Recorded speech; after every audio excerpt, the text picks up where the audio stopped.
Bonjour à tous chers abonnés et spectateurs, aujourd'hui nous allons plonger dans un monde de mythes et de légendes, car nous allons parler d'un sixième continent légendaire, une île gigantesque aujourd'hui disparue que vous connaissez sûrement, l'Atlantide.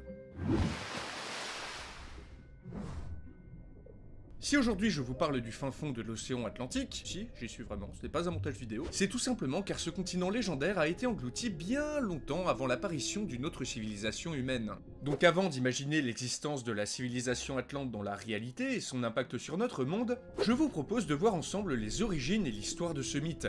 Mais après tout, est-ce vraiment un mythe ? Oui, a priori c'est un mythe. Après bien sûr on n'est pas totalement certain, ni à l'abri d'une découverte surprise de l'Atlantide. Eh oh, ça suffit, c'est quoi suspense à deux balles? Bref, de toute manière, on n'est pas ici pour discuter des preuves de l'existence de cette île légendaire, mais pour construire un monde alternatif où l'Atlantide a vraiment existé. Mais ça se trouve, elle a existé. L'histoire de l'Atlantide puise son origine directement des écrits de Platon. En effet, le célèbre philosophe athénien évoque l'île dans deux de ses dialogues. Des ouvrages se présentant sous la forme de dialogues philosophiques entre deux personnes. Les deux dialogues où l'Atlantide est évoquée sont appelés Timaeus et Chrysias. Toutes les autres mentions de l'île au cours des siècles sont basées sur ces deux ouvrages. On peut également noter qu'une partie de l'œuvre de Platon a été perdue durant l'Antiquité, ce qui fait que celui-ci a très bien pu évoquer l'Atlantide plus en détail dans d'autres ouvrages que nous ne connaîtrons malheureusement jamais.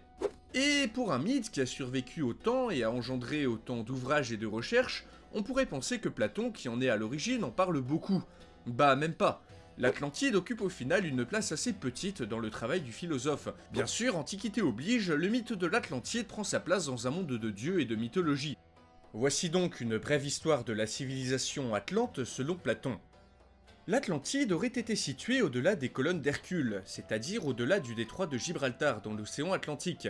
Sa taille est évoquée comme étant très vaste, aussi grande que la Libye et l'Asie mineure prises ensemble. L'Asie mineure qui, durant l'Antiquité, désignait à peu près la Turquie. L'Atlantide était réputée comme étant extrêmement riche en ressources naturelles, disposant d'un sol fertile et de nombreux minerais, dont l'auricalque, un métal légendaire dont la nature est encore débattue aujourd'hui. Platon y dit qu'une faune nombreuse avait élu domicile sur l'île, notamment une grande quantité d'éléphants. L'île regorgeait aussi de parfums de toutes sortes et d'arbres fruitiers de toute espèce. Tandis que ces montagnes fournissaient aux habitants des pierres blanches, noires et rouges permettant la construction de magnifiques et imposants bâtiments. À cet endroit, environ 11 000 ans avant Jésus-Christ, s'est établie une civilisation florissante, qui prend son origine de l'union entre Poséidon, le dieu de la mer, et d'une mortelle nommée Clito. L'île est ainsi divisée en 10 royaumes, dirigés chacun par les frères d'Atlas, le roi fondateur de la cité-mère d'Atlantide. La cité-mère d'Atlantide était une ville dessinée par Poséidon lui-même, renfermant des palais superbes ornés d'étain, de bronze, d'argent et d'or. La cité est décrite comme circulaire, entourée de fossés navigables et d'une haute muraille bordée d'habitations. Certaines carrières avaient été transformées en immenses bassins souterrains, présentant ainsi à ses visiteurs une architecture extrêmement particulière. Chaque royaume disposait d'une armée immense, de plusieurs dizaines de milliers de soldats, et de plusieurs milliers de navires, faisant des royaumes atlantes les pays les plus puissants, riches et les plus avancés technologiquement de leur époque. Un vrai paradis sur Terre pour ses habitants. Il est dit dans les écrits de Platon que les royaumes atlantes vont évoluer d'une société sage et prospère à des royaumes conquérants et corrompus. Ceux-ci vont au fil du temps fonder par les armes des colonies des deux côtés de leur île, réussissant à conquérir une partie de l'Afrique jusqu'à l'Égypte et de l'Europe jusqu'à la pointe de l'Italie. Ne pouvant pas se satisfaire de leur conquête, les armées atlantes décident d'attaquer la ville d'Athènes, alors décrite par Platon comme une société juste, morale et formée à l'art de la guerre. À la tête des armées grecques coalisées, les Athéniens combattirent les Atlantes durant de nombreuses années et finirent par triompher et libérer tous les peuples opprimés et réduits en esclavage par l'ennemi. Stoppés dans leur ambition dévorante par les Athéniens, les Atlantes le furent également par les dieux, qui pour punir les arrogants habitants de l'île vont provoquer un immense raz-de-marée qui engloutit la totalité de l'Atlantide en un jour et une nuit, mettant fin en un éclair à la civilisation la plus brillante et la plus avancée de ces temps-là. Les restes de l'île vont former des bas-fonds tout le long de l'Atlantique, empêchant ainsi sa traversée. Voici en résumé l'histoire de l'Atlantide telle qu'elle est décrite dans les écrits de Platon. Je vous encourage grandement à lire le livre Le Chrysias. J'ai mis un lien dans la description, le livre ne fait que 27 pages et fait franchement rêver. Mais bon, ça c'est le mythe, mais qu'en est-il de la réalité? Passé relativement inaperçu de l'Antiquité jusqu'à la Renaissance, la quête pour découvrir l'Atlantide est aujourd'hui poursuivie par de nombreux scientifiques de très nombreuses spécialités, géologues, historiens, géographes, pour des résultats qui au final à ce jour restent très hypothétiques. Certains disent que Platon s'est basé sur l'ancienne civilisation minoenne, vivant sur l'île de Crète et de Santorin en Méditerranée, et qui aurait été en partie détruite par une éruption. D'autres se sont amusés à fouiller partout et acclamer tour à tour que l'Atlantide était près de la Turquie, dans la mer Noire, ou bien un peu partout dans la Méditerranée. Et enfin, on ne compte plus le nombre d'illuminés étant persuadés d'avoir trouvé l'île, mais bon, après on ne peut pas empêcher les gens de rêver. Et puis entre nous, de toute façon, je suis sûr qu'on nous cache des choses.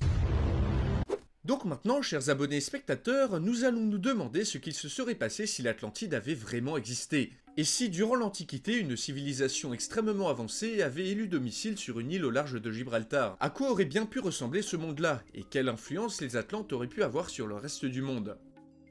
Alors déjà, replaçons le mythe dans la réalité. Dans ce scénario, la civilisation atlante, composée de 10 royaumes prospères et de ressources en grande quantité, se forme 11 000 ans avant Jésus-Christ, sur une île existant au large du détroit de Gibraltar. Si jamais cette civilisation atlante avait vraiment existé à cette époque, elle aurait été, comme Platon l'a si bien dit, la civilisation la plus avancée du monde.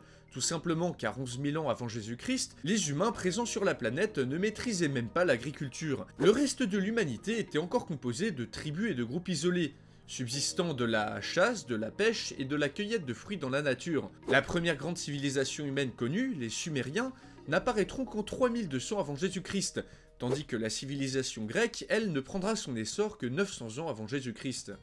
On a donc une civilisation atlante en avance de plusieurs milliers d'années en termes de technologie, mais aussi en termes d'évolution de la société. Pour les autres humains présents sur Terre, le concept même de civilisation est complètement inconnu. D'ailleurs, en 11 000 ans avant Jésus-Christ, la population atlante aurait pu dépasser en nombre d'individus tout le reste du monde à elle seule. Car on estime qu'à la période de notre scénario, le monde était peuplé de 8 millions d'individus, ce qui paraît même peu comme population pour une île aussi grande et développée que l'Atlantide. Et dans ce scénario, les Athéniens n'auraient jamais été les contemporains des Atlantes, tout simplement car 10 000 ans les séparent. Ainsi, absolument rien n'aurait pu s'opposer aux armées atlantes bien trop avancées pour le reste du monde. On pourrait penser qu'au bout de quelques centaines d'années, un des 10 royaumes atlantes soit assez puissant pour réussir à unifier toute l'île dans un immense empire, qui, comme tout empire, aurait cherché à s'étendre en dehors de ses frontières. Cherchant à sortir de leur île, l'Empire atlante, avant même l'existence d'une autre civilisation sur Terre, aurait pu coloniser les côtes de l'Afrique, de l'Europe et même du continent américain. Platon précise en effet que les Atlantes ont colonisé les deux côtés de leur île. Donc vu que dans ce monde l'Atlantide est beaucoup plus proche du continent américain que les Européens ne l'étaient, sa colonisation devient possible. Imaginez donc un peu la tête des chasseurs-cueilleurs peuplant le continent en voyant des armées atlantes débarquant dans des navires de guerre, avec des armures et des armes faites de métaux, et même des éléphants de guerre, car rappelez-vous, il y a des éléphants sur l'île. On parle d'un écart technologique de plusieurs milliers d'années qui aurait rendu impossible toute résistance à la colonisation atlante. Les chasseurs-cueilleurs ne pouvant pas expliquer les technologies de l'Atlantide, ceux-ci les auraient vus comme des dieux. Et de toute manière, avec quoi auraient-ils pu résister, même s'ils le voulaient? Des frondes? Concernant les relations avec les locaux, les Atlantes auraient sûrement partagé la mentalité des Grecs antiques, considérant toute personne étrangère à leur culture comme barbare. Tout peuple rencontré aurait donc sûrement été au choix massacré sans ménagement pour faire place aux colonies atlantes, réduites en esclavage et forcées à construire les monumentales structures des Atlantes, ou bien juste complètement assimilées parmi les colons. Vierges de toute civilisation, les côtes de l'Europe, de la Méditerranée, de l'Afrique et de l'Amérique auraient été prises puis colonisées par les Atlantes, qui auraient anéanti ou assimilé toute culture se plaçant sur leur chemin. Aucun métissage de population ou de culture n'aurait pu avoir lieu, tout simplement car les peuplades rencontrées auraient été trop peu nombreuses et leur culture vue comme primitive et barbare par les Atlantes. Dans ce monde, le continent américain est connu et colonisé plus de 12 000 ans avant sa colonisation par les Européens dans la réalité. L'océan Atlantique n'est jamais vu comme un obstacle infranchissable, mais plutôt comme un océan appartenant à l'empire des Atlantes, un peu comme la Méditerranée pour les Romains. Mais maintenant, suivons le récit de Platon. L'Atlantide, dans ce monde alternatif, est toujours engloutie par les eaux. Non pas par les dieux, mais secouée par un tremblement de terre monumental, suivi par un immense tsunami qui tue sur le coup la quasi-totalité des habitants de l'île, ne laissant au-dessus de l'eau que quelques survivants s'étant réfugiés sur les plus hautes montagnes. Sauf qu'ici, les Athéniens, n'existant pas, n'ont jamais pu battre les Atlantes, et ceux-ci, bien avant d'être engloutis par l'océan, auraient colonisé et prospéré largement en dehors de leur île. L'engloutissement de l'Atlantide n'aurait donc pas signifié la fin de sa civilisation, bien au contraire. Les colonies atlantes, privées d'autorité centrale par la destruction de l'île, se seraient sûrement rebellées et auraient constitué une multitude de royaumes qui se seraient alliés et battus entre eux. Un peu à la manière de l'empire d'Alexandre le Grand, l'empire atlante aurait éclaté et été partagé entre des généraux, des gouverneurs ou même de simples citoyens prenant les armes. Dans ce scénario, l'Europe ne se serait jamais développée comme dans la réalité. Pas de Grecs, pas de Romains, pas de France, pas d'Espagne ni d'Angleterre, mais des royaumes issus de l'Empire Atlante situés tout autour de la Méditerranée, ainsi que sur les côtes américaines. Absolument aucune frontière et aucun peuple n'aurait été le même que dans notre monde. Ici, dans cette réalité, une culture commune et un langage commun, l'Atlante, auraient été partagés par tous les endroits colonisés. Cette civilisation aurait été la base de toutes les autres, un peu comme l'Empire romain en Europe, dans notre réalité. Au fil du temps, chaque royaume issu de l'Empire Atlante aurait pris son propre chemin, et constitué sa propre culture, sa propre langue et sa propre religion, se seraient étendus, alliés entre eux, combattus, etc.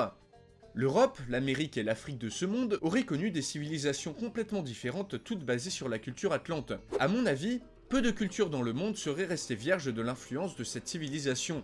La civilisation chinoise aurait peut-être été assez loin géographiquement pour ne pas être influencée et développer sa propre culture.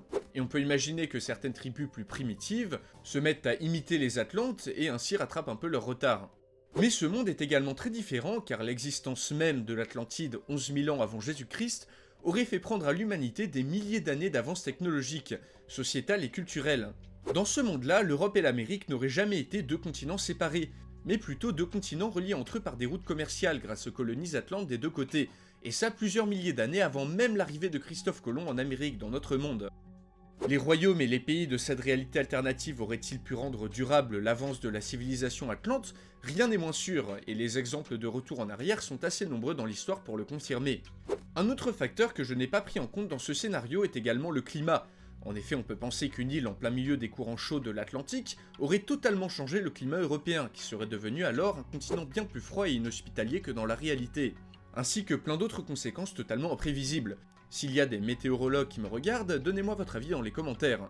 Alors, des Atlantes sur Mars, ou une civilisation bloquée à l'Antiquité, qui sait à quoi ce monde aurait pu ressembler de nos jours? N'hésitez pas à me dire ce que vous pensez dans les commentaires. Donc oui, je sais, tout ça n'est qu'une immense spéculation basée sur un mythe, mais il est toujours amusant d'imaginer un monde complètement différent du nôtre. Ce scénario peut aussi servir à se rendre compte que dans l'histoire, un empire peut à lui seul changer toute la démographie, la culture et la langue d'une partie du monde, et que l'existence de ces empires n'a souvent tenu qu'à un fil.